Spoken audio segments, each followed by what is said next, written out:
यशस्वी प्रधानमंत्री और दुनिया के सबसे लोकप्रिय नेता आदरणीय श्री नरेंद्र भाई मोदी जी, राज्यसभा के सदस्य एवं भारतीय जनता पार्टी के हमारे राष्ट्रीय अध्यक्ष आदरणीय श्री जगत प्रकाश नड्डा जी, केंद्रीय सूचना एवं प्रसारण व खेल एवं युवा मामलों के मंत्री आदरणीय श्री अनुराग ठाकुर जी, प्रदेश मंत्रिमंडल के सभी सदस्यगण, सभी सम्मानीय विधायकगण, सांसदगण, हमारे साथ वर्चुअल इस कार्यक्रम के साथ जुड़ करके इस कार्यक्रम का हिस्सा बने सभी कोरोना वॉरियर्स, हम आदरणीय प्रधानमंत्री नरेंद्र भाई मोदी जी का देवभूमि हिमाचल प्रदेश की ओर से और हिमाचल प्रदेश सरकार की ओर से इस वर्चुअल कार्यक्रम में जुड़कर हार्दिक अभिनंदन और स्वागत करते हैं। हम हिमाचल वासी सौभाग्यशाली हैं कि आपका स्नेह, आपका प्यार सदैव हिमाचल प्रदेश के लोगों को मिलता रहा और जब भी आपका हिमाचल प्रदेश में आना हुआ या हिमाचल प्रदेश के लोगों के साथ जुड़ना हुआ तो आप सदैव इस बात का जिक्र करते हैं, मैं हिमाचल आया हूं, ऐसा लगता है कि मैं अपने घर आया हूं। ये शब्द हमारे हृदय को छू लेते हैं और आज के इस कार्यक्रम में आपने समय निकालकर हिमाचल के लोगों के साथ जुड़ करके फिर से जो स्नेह हम पर समर्पित किया है उसके लिए मैं हृदय से आभार व्यक्त करता हूं। आदरणीय प्रधानमंत्री जी के कुशल नेतृत्व और दूरगामी सोच के कारण भारत ने बहुत कम में वैश्विक कोरोना महामारी से निपटने के लिए शस्त्र ढाल वैक्सीन का सफलतापूर्वक उत्पादन किया। ये सौभाग्यशाली भारतवर्ष है कि आज इस इतने बड़े संकट के दौर में से गुजरते हुए ऐसी परिस्थिति में जिस तरह के मजबूत नेतृत्व की आवश्यकता इस देश को थी, वो मजबूत नेतृत्व आदरणीय नरेंद्र भाई मोदी जी के रूप में हमको मिला। बहुत बड़े संकट में से आगे बढ़ते हुए आपने ना भारत को रुकने दिया और ना ही किसी प्रदेश के विकास को रुकने दिया। एक भरोसा लोगों के दिल और दिमाग में सदैव आपके प्रति जिस प्रकार से ऐसे संकट के क्षण में भी रहा, उसके लिए मैं समझता हूं कि देशवासियों का भी हम आभार व्यक्त करते हैं। कोविड के संकट में हिमाचल एक पहाड़ी प्रदेश ने बहुत बेहतर ढंग से काम करने की कोशिश की। जब एक बात बड़ी स्पष्ट हो गई कि इस बीमारी का कोई इलाज नहीं है, वैक्सीन एक बहुत कारगर उपाय है इस वायरस से बचने के लिए, उस दृष्टि से जिस प्रकार से आपने राष्ट्र को संबोधित करते हुए आग्रह किया कि वैक्सीन लगाने की इस अभियान में सहयोग करें, हमने निश्चय कर दिया उसी दिन कि हिमाचल प्रदेश अपनी बहुत महत्वपूर्ण भूमिका निभाते हुए हमारे कोरोना वॉरियर्स, हमारे हेल्थ केयर वर्कर्स सब मिलकर के इस अभियान को पूरा करने के लिए जी जान से जुटेंगे और हम उस काम में लगे। कठिन परिस्थितियां, बरसात के मौसम में बहुत सारी ऐसी परिस्थितियां हमारे सामने खड़ी हुई जिसके कारण हम चिंतित भी थे, लेकिन उसके बावजूद हमारे हेल्थ वर्कर्स ने बहुत मेहनत करके काम किया और काम करने के साथ इस लक्ष्य को सुनिश्चित किया कि हम पूरे देश भर में आगे चल रहे हैं वैक्सीन के इस अभियान में। हम इसमें पीछे मुड़ करके देखेंगे नहीं, चाहे वैक्सीन को 100% 18 साल से ऊपर की आयु को उस लक्ष्य को पूरा करने की बात थी, चाहे जीरो वेस्टेज की बात थी, इन दोनों लक्ष्यों पर हिमाचल प्रदेश आगे बढ़कर के काम किया। और मुझे इस बात की प्रसन्नता है कि हिमाचल प्रदेश ने कोल्ड चेन पॉइंट परिवहन व्यवस्था और मानव संसाधन की क्षमता बढ़ाने के साथ साथ लाभार्थी जुटाने से संबंधित जमीनी कार्य पूरा किया और 16 जनवरी 2021 को माननीय प्रधानमंत्री जी द्वारा किए गए राष्ट्रव्यापी लॉन्च के साथ कार्यक्रम की शुरुआत की गई। राज्य ने 17 मई 2021 को 18 से 44 वर्ष आयु वर्ग के लिए वैक्सीन अभियान का कार्यक्रम शुरू किया। इन सभी संयुक्त प्रयासों के परिणाम स्वरूप हिमाचल प्रदेश ने 3 सितंबर 2021 तक 55,28,648 लोगों को कोविड वैक्सीन की पहली डोज दी जा चुकी है और 17,92,715 लोगों को पूर्ण टीकाकरण की दूसरी डोज का लक्ष्य भी पूरा किया गया है। और मैं महसूस करता हूं कि निश्चित रूप से जो आने वाले समय में जो सेकंड डोज का भी जो लक्ष्य है उसके लिए भी हमने निर्धारित किया है कि हम सुनिश्चित करेंगे कि 30 नवंबर तक हम सेकंड डोज भी हिमाचल में पूर्ण कर सकें। इसके लिए इस लक्ष्य के साथ हम आगे बढ़कर के काम कर रहे हैं। मुझे इस बात के लिए आदरणीय प्रधानमंत्री जी का विशेष तौर से आभार व्यक्त करना है कि आपने वैक्सीन की सप्लाई के लिए हिमाचल प्रदेश के लिए विशेष तौर से सहयोग दिया और इस कोविड के संकट में आपने जिस प्रकार से पूरे राष्ट्र को संबल दिया, पूरे राष्ट्र को नेतृत्व दिया और उस तरह से हिमाचल प्रदेश में भी आपके आशीर्वाद से हम आगे बढ़कर के काम करते हुए इस लक्ष्य को हासिल कर पाए हैं। मुझे इस बात की प्रसन्नता है कि हिमाचल छोटा सा प्रदेश, भौगोलिक दृष्टि से कठिन और विकट परिस्थितियों के बावजूद हमारे कोरोना वॉरियर्स ने बहुत बेहतरीन काम किया है। मैं उनका भी अभिनंदन करता हूं, उनको भी बहुत बहुत बधाई देता हूं और आज के इस कार्यक्रम में विशेष तौर से आपने समय निकाल करके हमारा मार्गदर्शन, हमारा उत्साह बढ़ाने के लिए जो समय निकाला, इसके लिए मैं हिमाचल प्रदेश देवभूमि की जनता से आपका हृदय से आभार व्यक्त करता हूं। बहुत बहुत धन्यवाद। नमस्कार। जय हिंद, जय हिमाचल।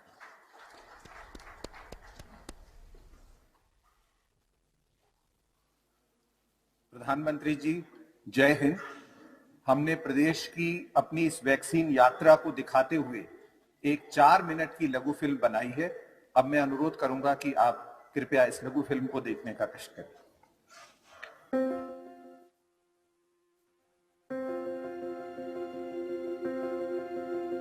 हिमाचल ने कर दिखाया।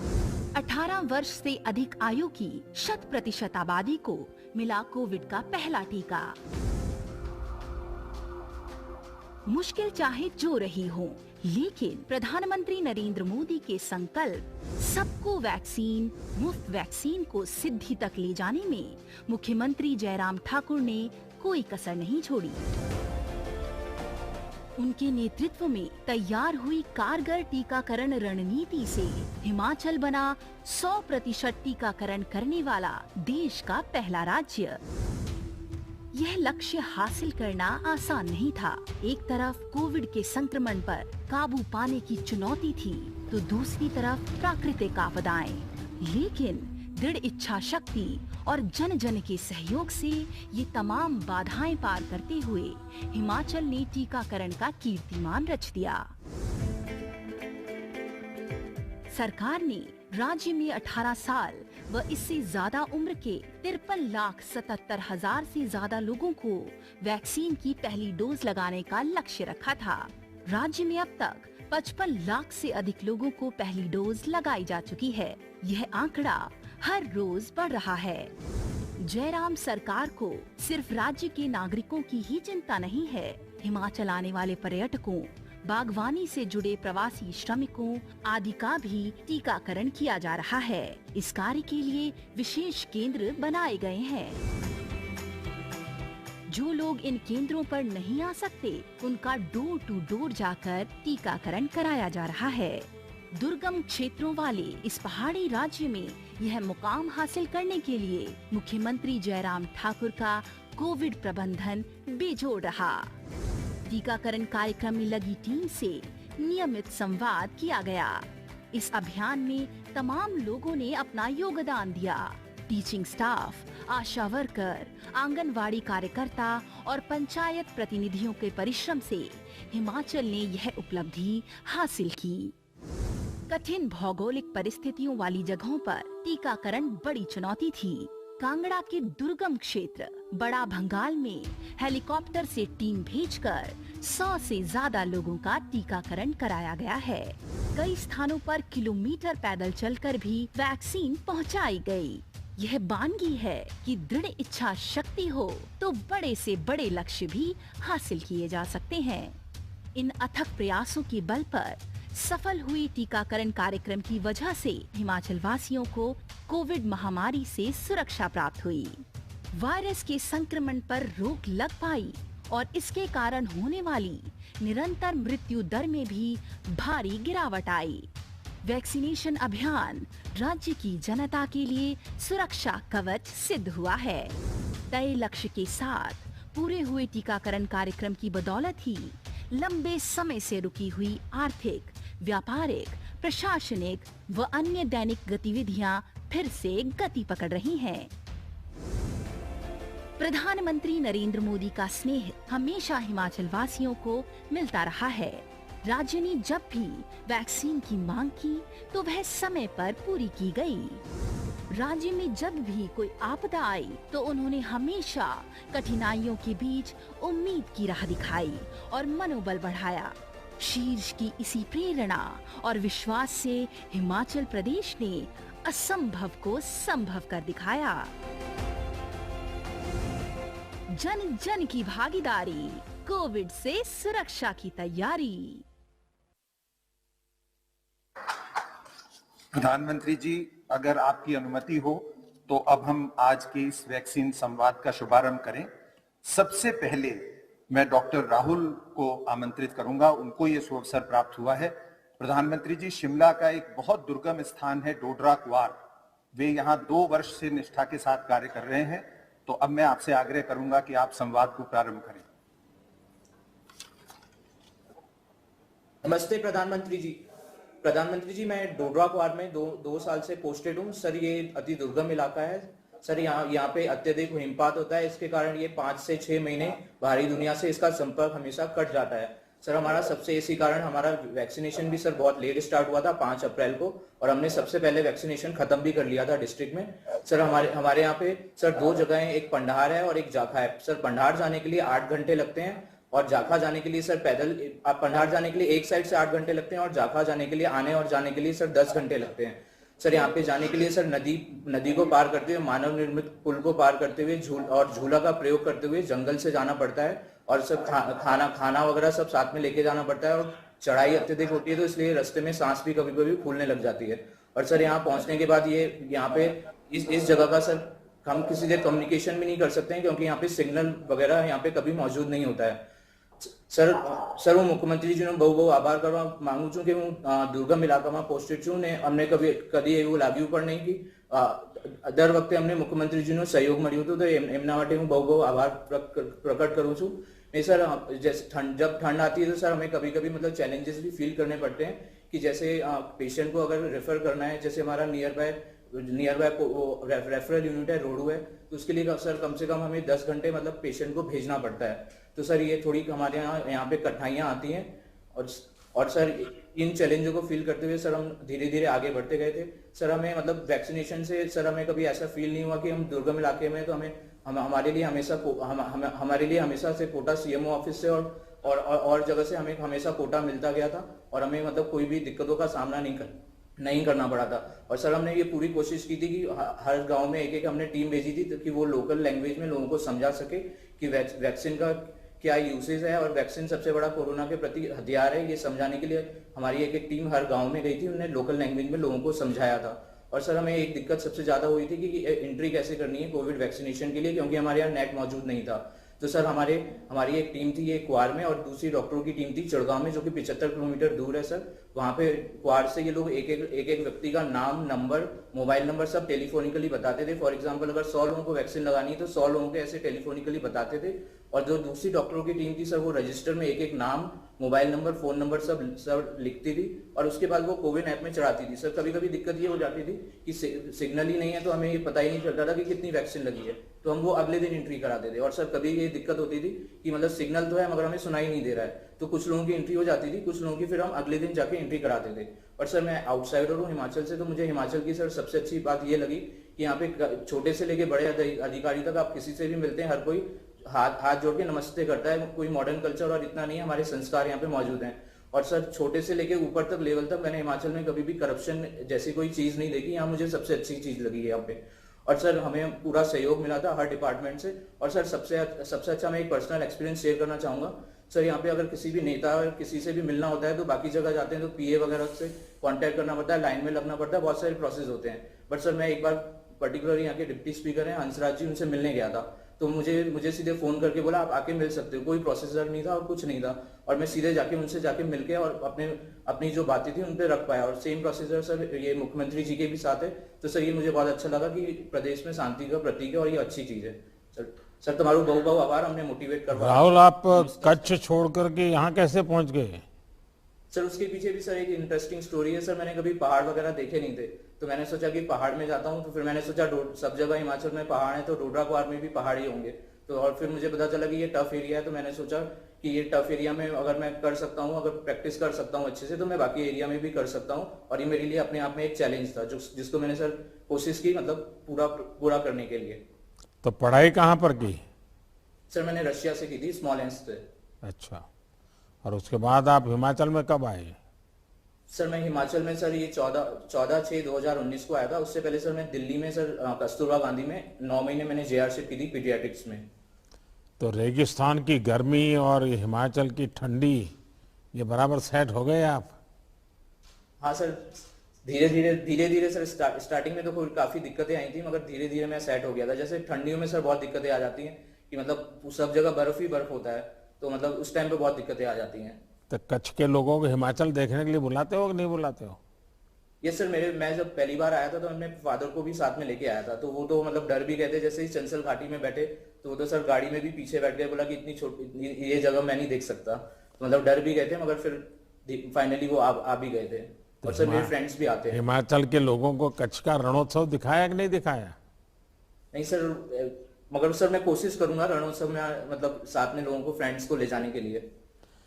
अच्छा राहुल, मैं हिमाचल से बहुत परिचित हूँ, मैं इस इलाके को भी जानता हूँ, बड़ा दुर्गम है, और सिरमौर के इंटीरियर जाता है तो और दुर्गम है। हाँ सर। अब देश में ये चर्चा होती है कि इतनी मुश्किल परिस्थितियों के बावजूद भी हिमाचल में वैक्सीन वेस्टेज ना के बराबर है। हाँ सर। बड़ा ही सर कौन से इसके आप सभी ने कैसे सुनिश्चित किया? सर इसके लिए हमने सर सबसे पहले ये किया था कि हम जैसे जिस एरिया में वैक्सीन लगाना है तो आशा वर्कर और आंगनवाड़ी वर्कर से हम पहले फीडबैक ले लेते थे, क्योंकि सर कुछ लोग होते हैं भेड़ चालक हैं, तो वो मतलब यहाँ से वहाँ घूमते रहते हैं, और जैसे कुछ लोग हैं मतलब डोगरी और मतलब खेतों में जा रहे होते हैं, तो पहले हम एक दिन पहले इन्फॉर्म करके और उन्हें डाटा कलेक्ट कर लेते थे कि कितने लोग पहुंचने वाले हैं। क्योंकि हमारे कुछ सर एरिया ऐसे हैं कि अगर वैक्सीन लगा दी तो हम अगले दिन वापस भी नहीं ला सकते हैं, तो हम उस हिसाब से एकदम एडजस्ट करके उतनी ही वैक्सीन लेके जाते थे कि मतलब कोई भी जीरो वेस्टेज ना हो पाए। तो सर हम इस हिसाब से करते थे। नहीं, आपने एक्चुअली वायर में 11 डोज होते हैं, ऑफिशियली तो 10 बताते हैं, लेकिन 11 होते हैं। Yes sir. 11 डोज का उपयोग करने का प्रयास हुआ है क्या? यस सर, ज्यादातर हमने यही कोशिश की कि मतलब 11 डोज मतलब इस्तेमाल हो। सर हमारी ज्यादातर कोशिश यही थी। अगर हम बहुत ही प्रोफेशनल वे में इस काम को करें, यस सर, 11 के 11 डोज सही उपयोग करें तो हाँ 10% खर्चा कम हो सकता है वैक्सीनेशन का। यस सर, हमारी ज्यादातर सर ये कोशिश यही थी, और सर यही हुआ है सर हमारे यहाँ पे ज्यादातर मैक्सिमम सर।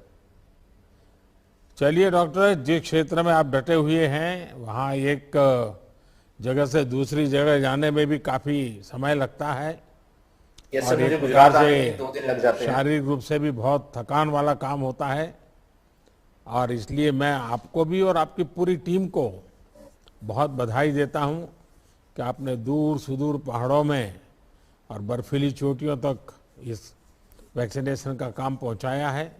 बहुत बहुत बधाई आपको। नमस्कार सर। दयाल सिंह जी नमस्ते। नमस्कार जी। नमस्कार सर। दयाल सिंह जी बताइए, अब देखिए सर, मंडी वालों से जब मैं बात करता हूं तो मुझे सर। हमेशा अच्छा लगता है और सर। मंडी में मेरा बहुत आना जाना रहता था और मुझे बताया गया है कि आप भी जयराम जी के क्षेत्र से ही है। जी सर। जी सर। जयराम जी प्रदेश को नेतृत्व दे रहे हैं और आप टीकाकरण को अपने गांव में सफल बनाने में जुटे हैं। जी सर। जी सर। लगता है सराजियों ने पूरा जिम्मा अपने कंधे पर ले लिया है। जी सर। जी सर। हाँ बताइए। जी सर, मैं पहले 2006 से 11 तक प्रधान भी रहा अपने थुनाग पंचायत से। बलधार पंचायत हमारी पड़ती है सर।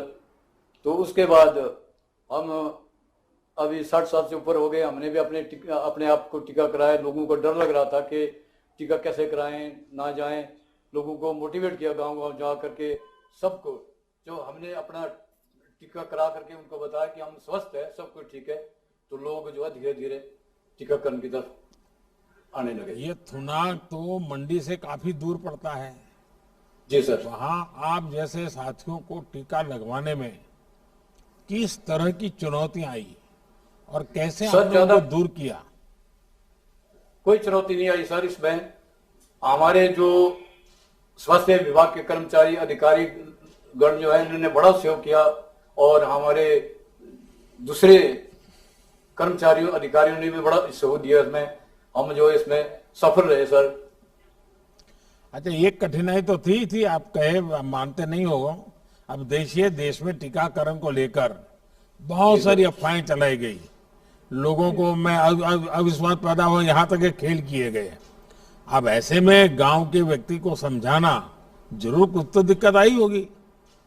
नहीं, पहले पहले तो दिक्कत आई। कुछ लोगों ने भ्रांतियां फैलाई कि इस टीकाकरण से कुछ ये हो जाएगा वो हो जाएगा, लेकिन हमने उनको ठीक ढंग से समझाया कि इसमें कुछ नहीं होता है। अब हमने भी खुद टीका लगाया और उनको भी टीका कराया। अब जो है लोग धीरे धीरे जो है आने शुरू हो गए और माननीय मुख्यमंत्री जी का तो बहुत इसमें सहयोग रहा। आपका भी हम बहुत आदर करते हैं, जिसने आपने देश को इतना चलाया और देश पहले नंबर पर रहा और हिमाचल प्रदेश जो है पहले टीकाकरण में पहले नंबर पर रहा सर। इसके लिए हम आपके आभारी हैं। देखिए दयाल जी, आपके माता पिता ने आपके अंदर बचपन से ये गुण देखे हैं। दयालु है आप, इसलिए आपका नाम भी दयाल रख लिया है। जी सर। देखिए आप सभी सचमुच में बहुत प्रशंसनीय काम कर रहे हैं और तभी इस प्रकार की सफलता हिमाचल को मिल पा रही है और एक टीम बनकर के काम किया। ये मैं देख रहा हूं कि डॉक्टर हो, सरकारी डिपार्टमेंट हो, मुख्यमंत्री हो, सबने एक टीम बनकर के काम किया है। अब देखिए पहले डोज में तो सफलता पाई है, अब दूसरी डोज के लिए भी हमें जरा भी ढीला नहीं पड़ना है। जी सर। और जब मैं मंडी वालों से बात करता हूं तो मैं तो कहूंगा ही, मंडियाड़ी धाम का स्वाद मैं मिस कर रहा हूं। सर मंडी को तो आप दूसरा घर मानते हैं, ये पहले से हमें मालूम है सर। आप यहाँ प्रभारी रहे और अच्छे तरीके से आपने देश को भी संभाला है। हम आप पर पूरा भरोसा रखते हैं कि आगे भी आपको भगवान लंबी आयु दे और इस देश को संभाले। मुझे पूरा भरोसा है कि आज भी ये मंडियाड़ी धाम का स्वाद वैसा ही रहता होगा। जी सर। जी सर। चलिए आपको बहुत बहुत शुभकामनाएं। Thank you sir. आइए अब निर्मा देवी से ये बात करते हैं। नमस्ते निर्मा सर। जी नमस्ते। निर्मा जी, जिस इलाके में आप काम करती हैं वो तो एक जी प्रकार से तीर्थों की धरती है। वहां मणिकर्ण भी है और मलाना जैसा प्राचीन देव गणतंत्र भी है। मलाना में टीकाकरण को लेकर आपके कई विशेष अनुभव रहे होंगे, क्योंकि मलाना एक विशिष्ट प्रकार का है। मैं स्पेशली मलाना देखने के लिए गया था, वहां के विषय में इतना सुना था, तो मैं जानना चाहूंगा आपके अनुभव क्या रहा। सर, मौलाना में अपना जमदग्नि ऋषि का आदेश के बिना कोई भी कार्य नहीं किया जा सकता। तो मौलाना एक बहुत पुराना गांव है सर, यहाँ पे अपना ही कानून चल रहा है, बाहर से किए गए आदेश को नहीं माने जाते सर। अच्छा, मौलाना ही नहीं, कुल्लू सहित हिमाचल के हर कोने में देवी देवताओं में बहुत विश्वास है। देवता जी से जुड़े लोगों में ने टीकाकरण में आपकी मदद की या सवाल पूछे शुरू में? जी सर, जमदग्नि ऋषि से आदेश लिया हमने।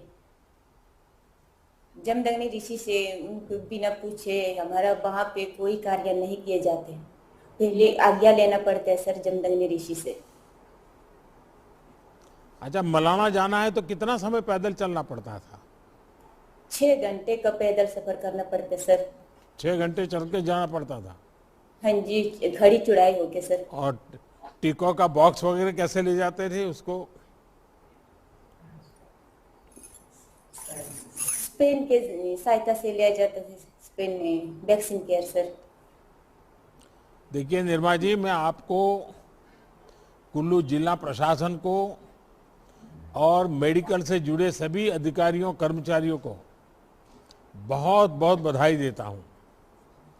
आप लोगों ने संवाद और सहभागिता का जो मॉडल मौलाना और जिले के दूसरे दुर्गम क्षेत्रों में अपनाया है, वो बहुत बड़ी प्रेरणा है। भाषा, बोली, भौगोलिक चुनौतियों को कैसे दूर किया जा सकता है, आस्था, संस्कृति को कैसे विज्ञान से जोड़ा जा सकता है, ये आप सभी ने कर दिखाया है। अब जैसा मैं हमेशा कहता हूं, आपको फिर कहूंगा कि दूसरी डोज, इसी जुनून से आप लोगों को आगे बढ़ना है और हिमाचल को इसमें भी नंबर 1 रखना है। चलिए, आपको बहुत बहुत शुभकामनाएं।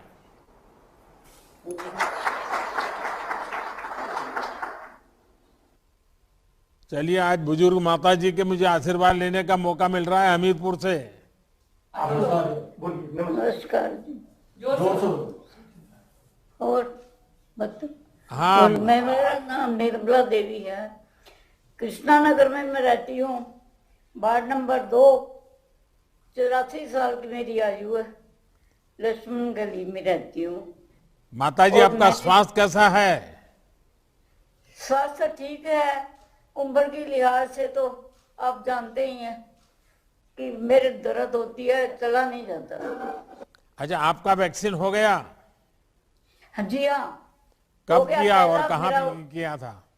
पहले हुआ था सरकारी अस्पताल में, अच्छा। मेरे को कोई तकलीफ नहीं हुई। हम्म।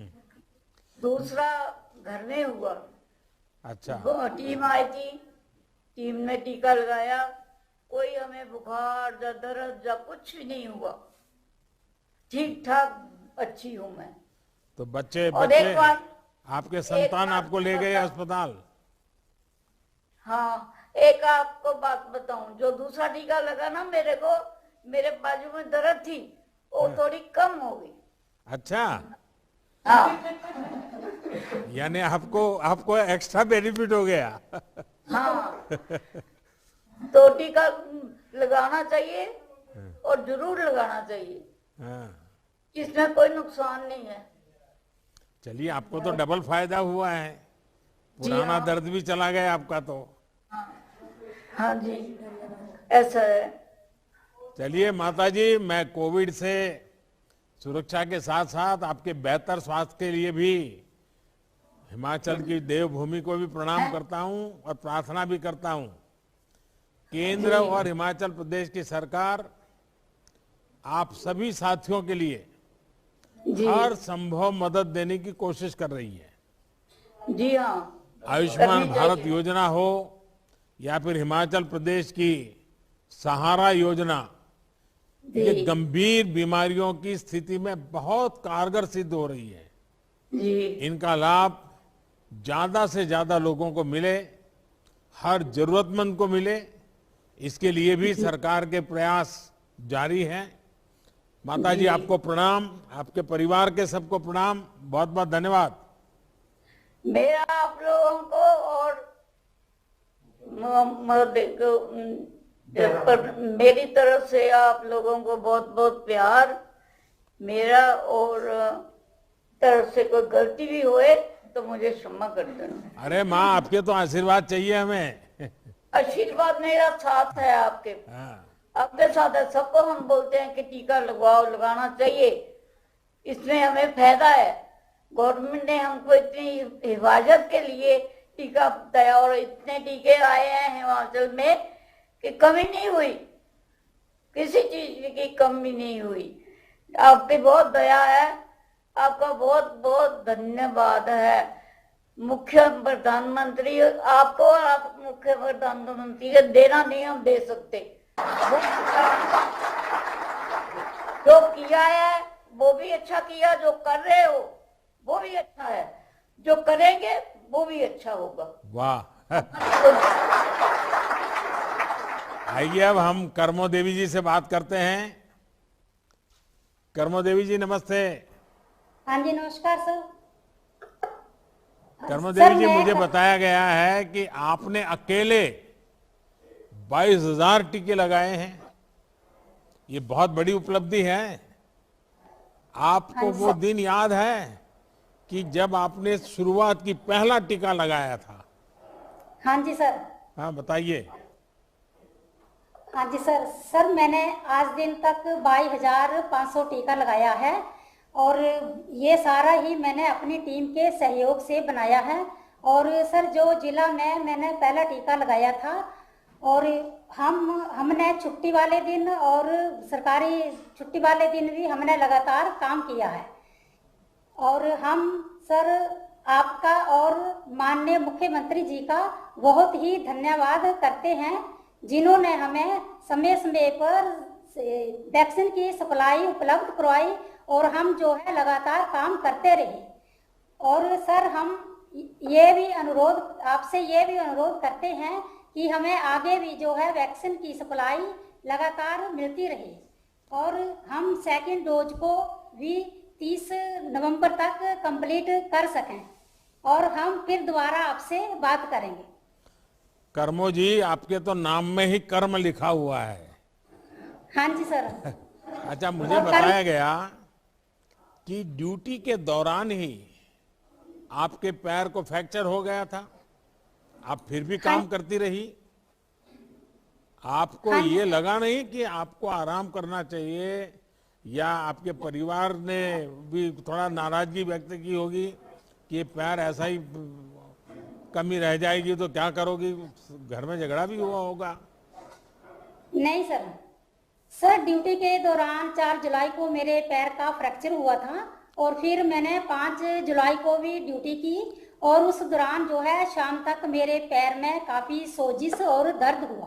तो फिर सर डॉक्टर ने मुझे 4 सप्ताह का रेस्ट लिखा और मेडिसिन लिखी।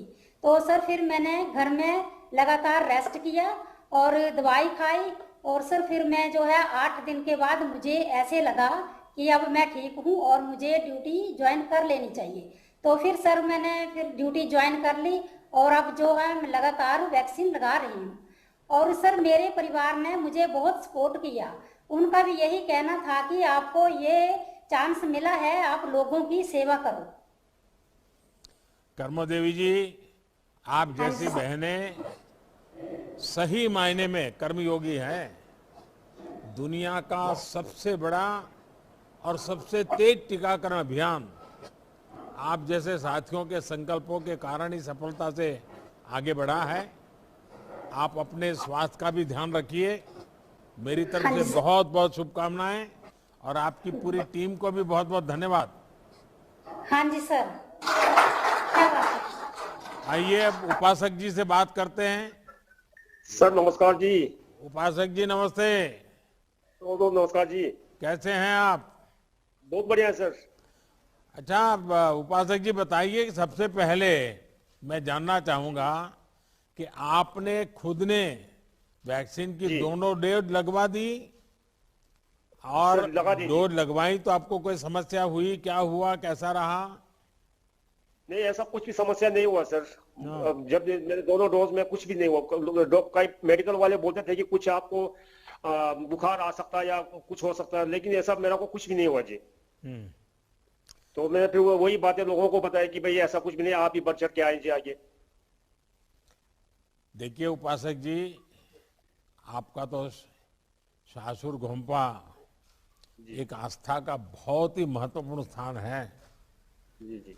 और मैं जानना चाहूंगा कि अपनी इस भूमिका का उपयोग, क्योंकि कभी कभी आध्यात्मिक पुरुषों के द्वारा संदेश जाता है तो बात बहुत तेजी से पॉजिटिव हो जाती है। आपने अपनी इस भूमिका का उपयोग टीकाकरण अभियान में कैसे किया? सर लोगों के मन में जो संदेह थे, अफवाहें फैल चुकी थी और थोड़ा मन आशंकित रहता है, तो कोई धर्मगुरु कहता है तो जरा गले उतर जाता है, तो वो सारी आशंकाएं क्या थी? जब हमारे घाटी में पहली बार कोरोना आया जी, फिर लोग मतलब समाज से बिल्कुल कट ऑफ हो गए जी। लोगों का घर से बाहर निकलना मुश्किल हो गया। जो हमारे जितने भी मंदिर गोम्पा थे सब बंद हो गए जी। लोगों का जो सामाजिक सरोकार, मिलना जुलना सब कुछ बंद हो गया था जी। तब उसके बाद आपके कृपा से जब भारत का अपना वैक्सीन बना जी, तो वैक्सीन आने पर भी लोग इतना आशंकित और भ्रमित थे कि अभी इसको हमने नहीं लगाना है, इससे कहीं कोई दूसरा बीमारी ना फैल जाए। तो हमने अपने उसमें हमने जो भी हमारे, क्योंकि एक तो लाहौल पूरा बहुत बहुल देश एक घाटी है जी, तो हमने सभी गोम्पाओं के लामाओं से हमने अपना एक संवाद स्थापित किया। हमने कहा कि अब हमें ये खासकर गोम्पाओं में पूजा पाठ से केवल ये कोरोना जाएगा नहीं, इसलिए हमने कहा कि अभी उनको सबको लामाओं को इकट्ठा करके एक पब्लिक में एक जन अभियान से एक मैसेज भेजेंगे जी। तो हमने सभी गोम्पाओं को कहा कि आप हर अपने गोम्पे के अंतर्गत जितने भी गांव आते हैं, आप उनको फरमान जारी करें कि ऐसा वैक्सीन से कोई भी ऐसा आने वाला नहीं है, बीमारी नहीं आएगी। तो उससे लोग प्रभावित होकर, धार्मिक गुरुओं के उनके हस्ताक्षर से प्रभावित होकर लोग भी खुल के बाहर निकले जी। तो लोगों ने ये वैक्सीनेशन का शुरू किया जी।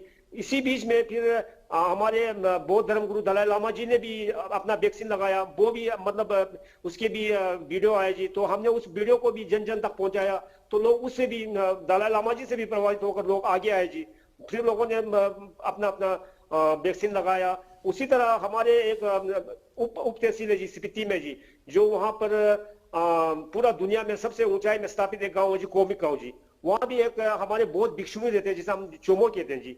उन्होंने भी जितने भी मेडिकल के टीम है, आशा वर्कर्स, आंगनबाड़ी, जो भी मेडिकल टीम आए, उनके साथ स्वयं उन्होंने जाकर गांव के लोगों को वैक्सीन के लिए प्रेरित किया। और पूरा मतलब 100% उस गांव को उन्होंने हिमाचल में पहला गांव होने का एक सौभाग्य भी उन्होंने उनके हस्ताक्षर से हुआ जी।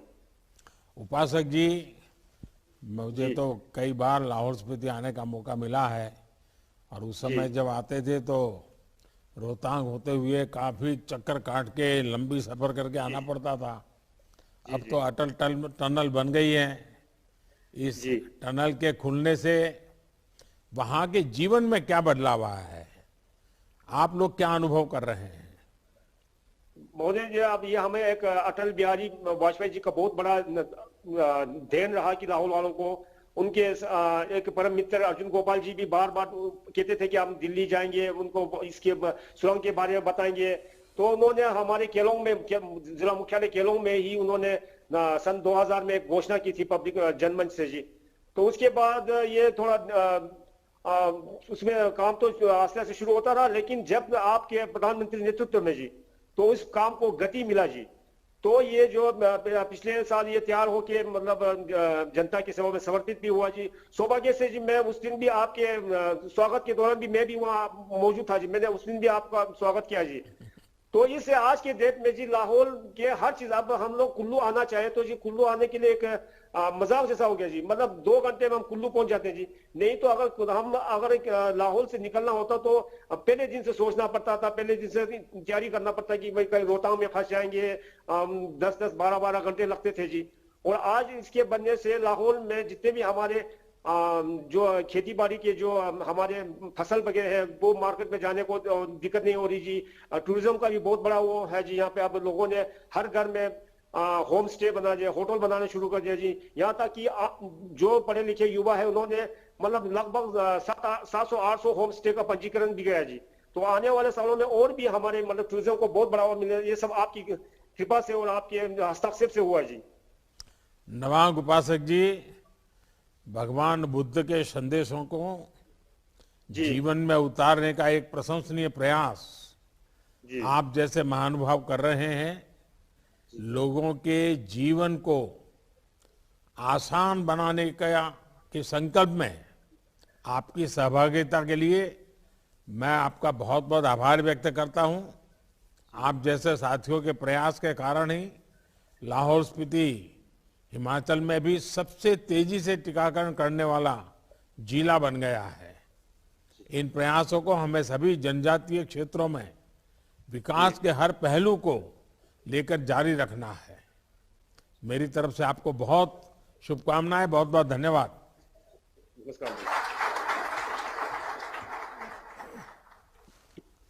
प्रधानमंत्री जी, आपको दिल की गहराइयों से एक बात ये कहना चाहता हूं कि आपके संवाद ने ही आज पूरे हिमाचल प्रदेश को जोश से भर दिया है सर, और एक नई ऊर्जा का संचार हमारे प्रदेश में हुआ है। दूसरी बात मैं आपको ये बताना चाहता हूं सर, हम ना केवल जीरो वेस्टेज पर हैं बल्कि -2.2% पर हैं सर। तो हम अपने बहुत किफायत से टीकाकरण कर रहे हैं। और अब मैं आपसे अनुरोध करता हूं सर, हाथ जोड़कर प्रार्थना करता हूं कि आप अपने आशीर्वचन से पूरे प्रदेश को कृतार्थ करें।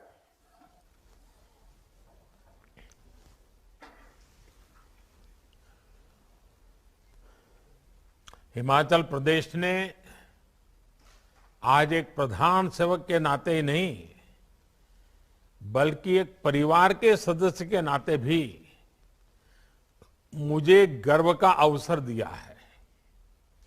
मैंने छोटी छोटी सुविधाओं के लिए संघर्ष करते हिमाचल को भी देखा है और आज विकास की गाथा को लिख रहे हिमाचल को भी देख रहा हूं।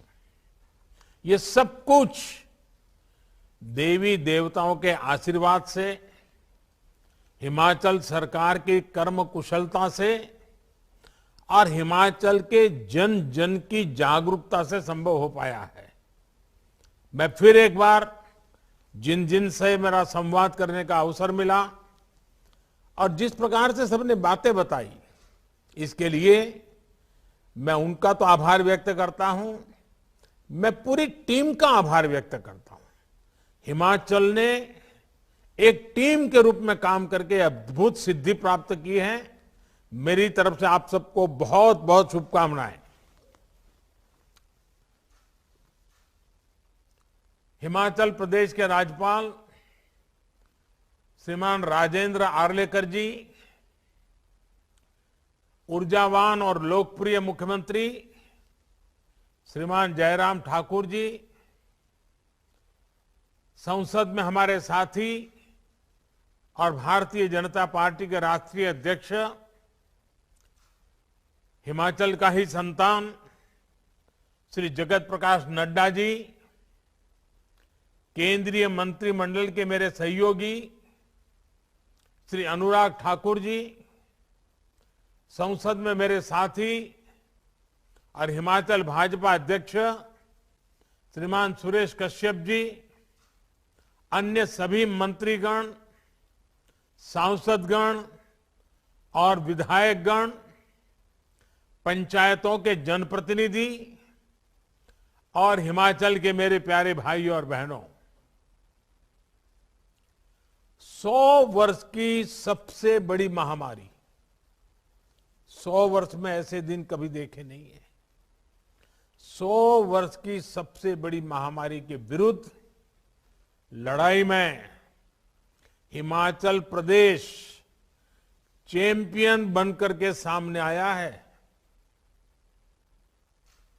हिमाचल भारत का पहला राज्य बना है जिसने अपनी पूरी एलिजिबल आबादी को कोरोना टीके की कम से कम 1 डोज लगा ली है।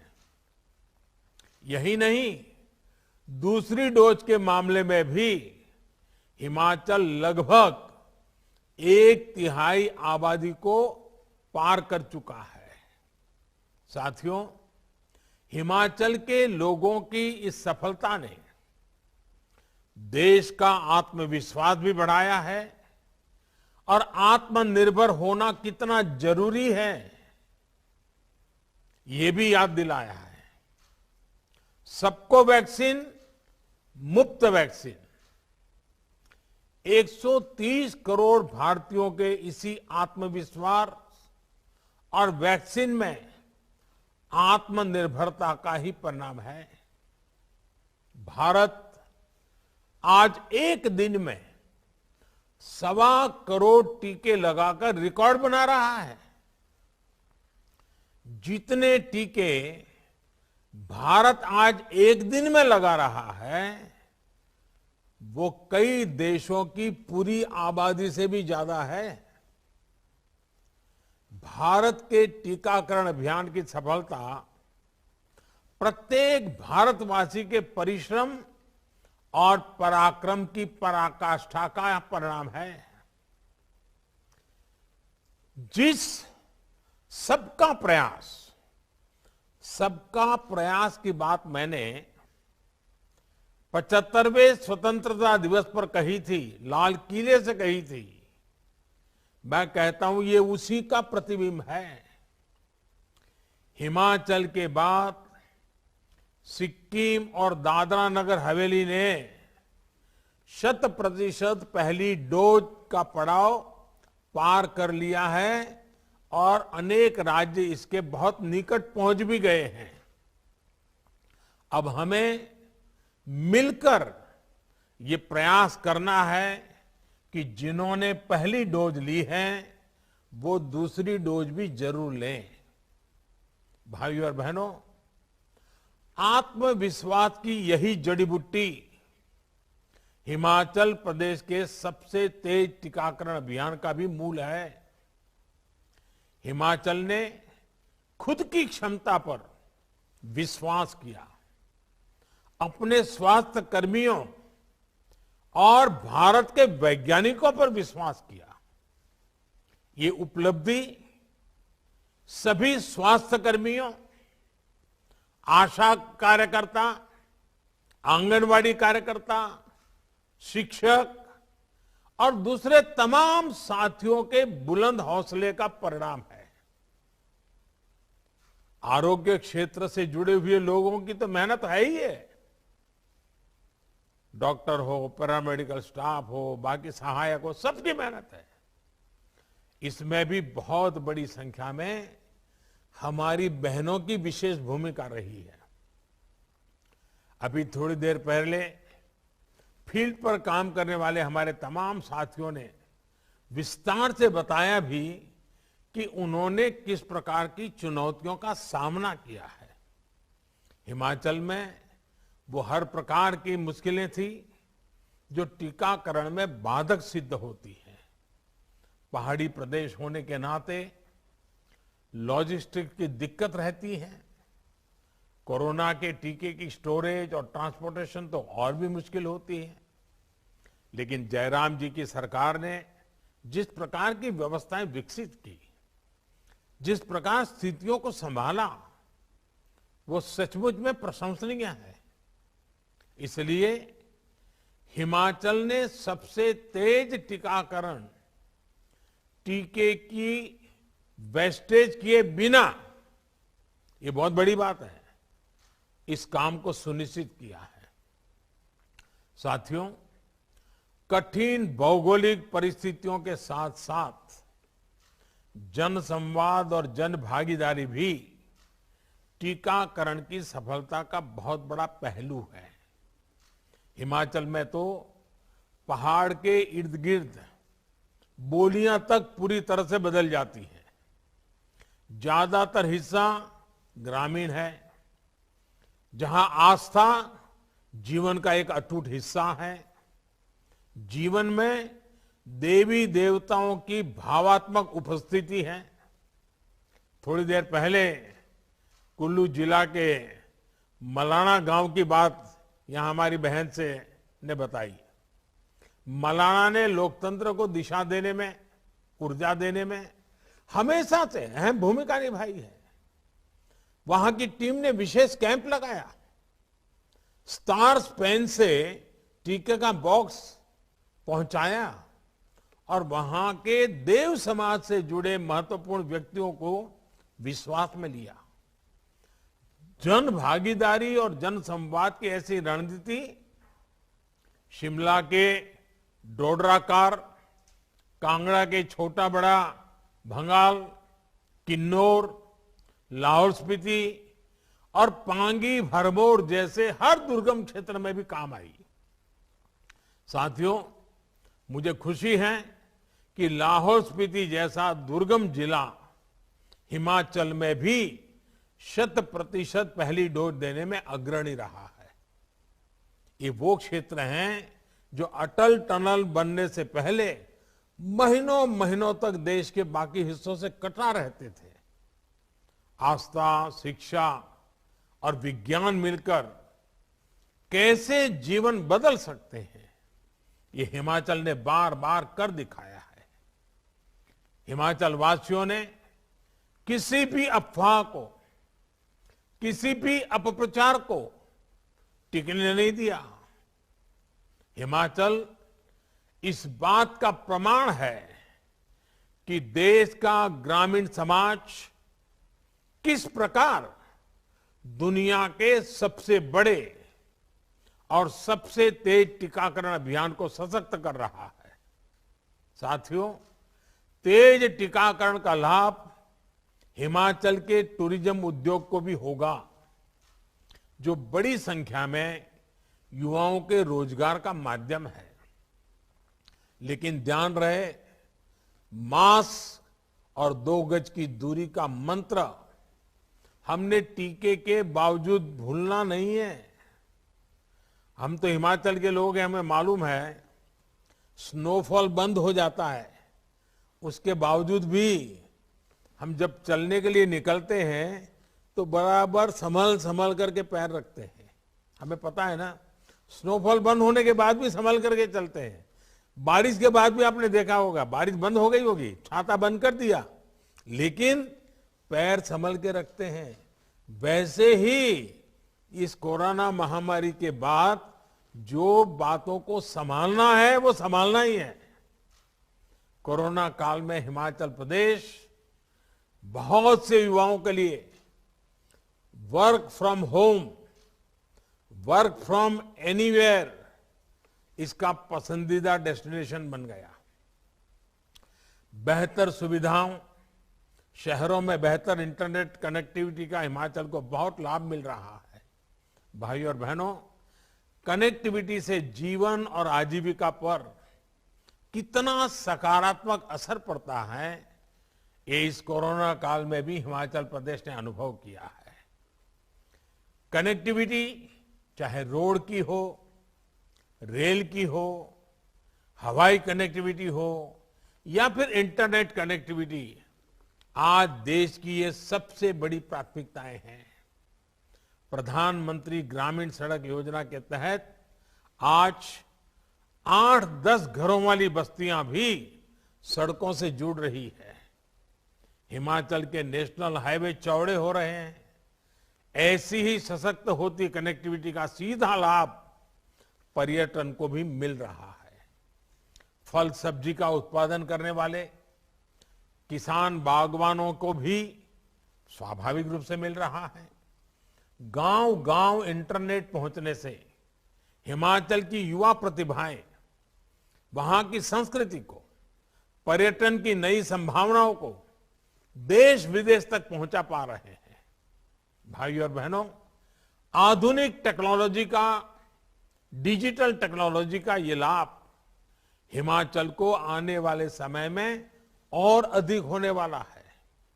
विशेषकर शिक्षा और स्वास्थ्य के क्षेत्र में बहुत बड़े बदलाव होने जा रहे हैं। इससे दूर सुदूर के स्कूलों और स्वास्थ्य केंद्रों में भी बड़े अस्पतालों से, बड़े स्कूलों से डॉक्टर और टीचर्स वर्चुअली जुड़ सकते हैं। अभी हाल में देश ने एक और फैसला लिया है जिसे मैं विशेष तौर पर हिमाचल के लोगों को बताना चाहता हूं। ये है ड्रोन टेक्नोलॉजी से जुड़े नियमों में हुआ बदलाव। अब इसके नियम बहुत आसान बना दिए गए हैं। इससे हिमाचल में हेल्थ से लेकर कृषि जैसे अनेक सेक्टर में नई संभावनाएं बनने वाली है।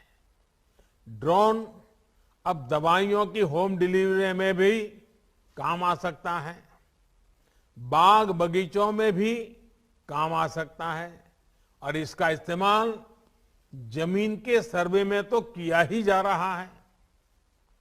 मैं समझता हूं ड्रोन टेक्नोलॉजी का सही इस्तेमाल हमारे पहाड़ी इलाकों के लोगों का पूरा जीवन बदल सकता है।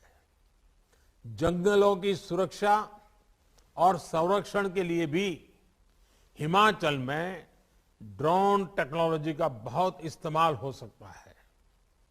केंद्र सरकार की निरंतर ये कोशिश है कि आधुनिक टेक्नोलॉजी का ज्यादा से ज्यादा उपयोग सरकारी सेवाओं में भी हो।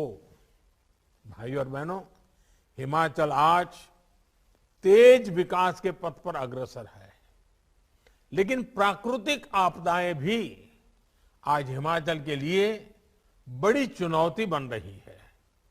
बीते दिनों अनेक दुर्भाग्यपूर्ण घटनाओं में हमें अनेक साथियों को खोना पड़ा है। इसके लिए हमें वैज्ञानिक समाधानों की तरफ तेजी से आगे बढ़ना होगा। लैंडस्लाइड को लेकर अर्ली वार्निंग सिस्टम से जुड़ी रिसर्च को प्रोत्साहित करना होगा।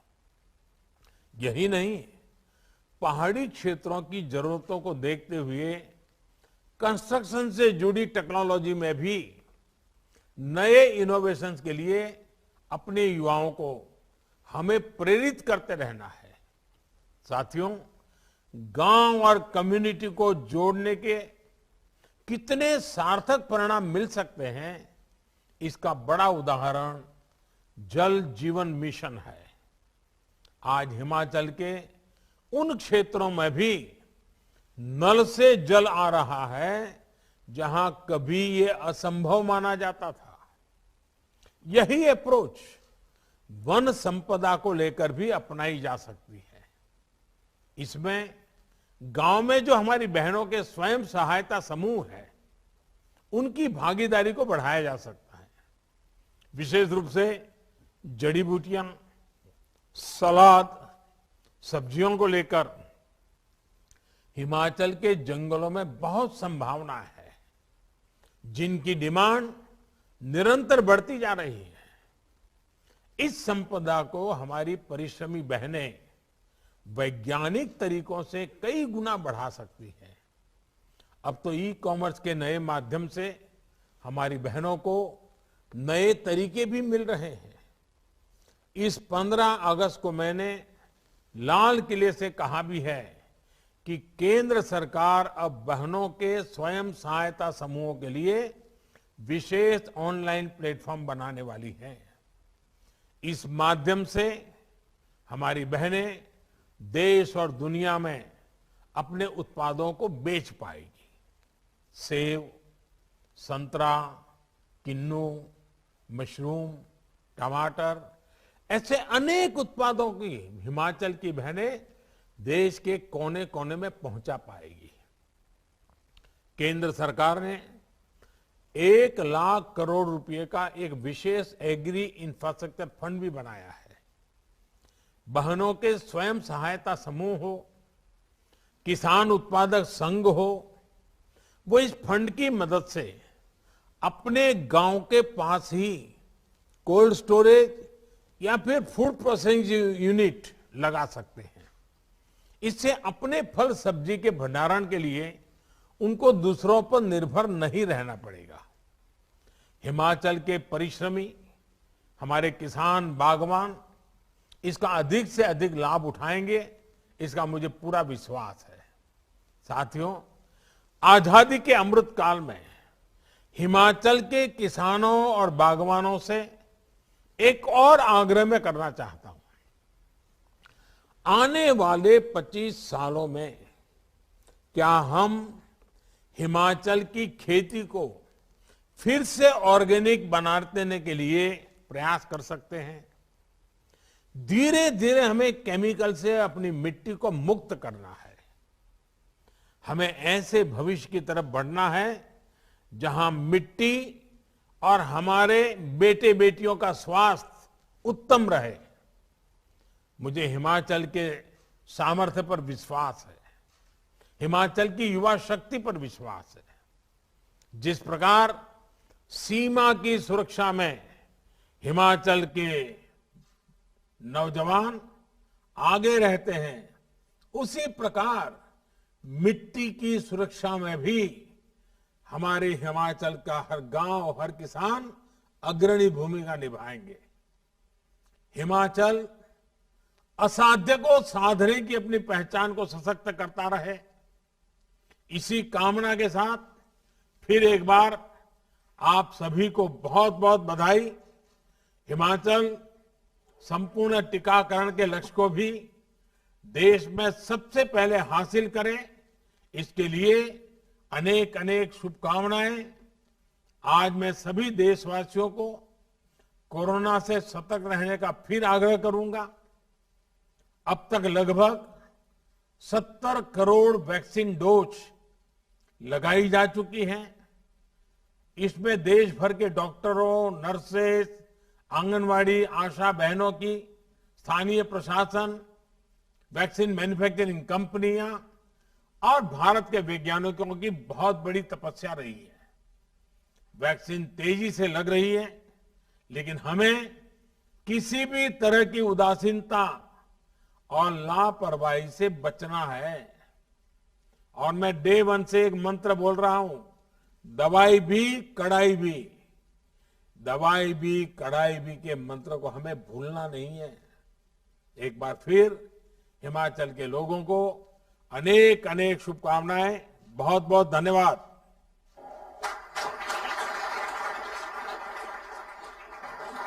सर, आपने जो विकास के नए सूत्र आज हमें दिए हैं, वो सभी के सभी हमने बहुत ध्यानपूर्वक अपने पास लिखे हैं। और मैं आपको विश्वास दिलाता हूं, मुख्यमंत्री जी हैं, सभी हमारे अधिकारी यहां पर हैं, कि आपने जो भी बात मिट्टी के स्वास्थ्य पर, महिला सशक्तिकरण पर, लैंडस्लाइड पर जो हमें कहा है, हम उसको कुछ ही दिनों में आपको करके दिखाएंगे। चाहे ड्रोन टेक्नोलॉजी हो, चाहे बाकी चीजें जो आपने कही है सर, हमने ध्यानपूर्वक इन पर हम काम करेंगे। सर, आपको एक चीज और बता दूं, ये हिमाचल प्रदेश का स्वर्ण जयंती वर्ष है सर, और आज के ये दिन हिमाचल प्रदेश के स्वर्ण जयंती वर्ष में स्वर्णाक्षरों से लिखा जाएगा। मैं आपका बहुत बहुत धन्यवाद करता हूं सर, कि आपने आज हमें अपने आशीर्वचनों से कृतार्थ किया और हमें विकास की एक नई दिशा दिखाई। धन्यवाद sir. Subscribe to our channel by clicking the subscribe button. Click the bell button and enjoy the latest uploads from our channel.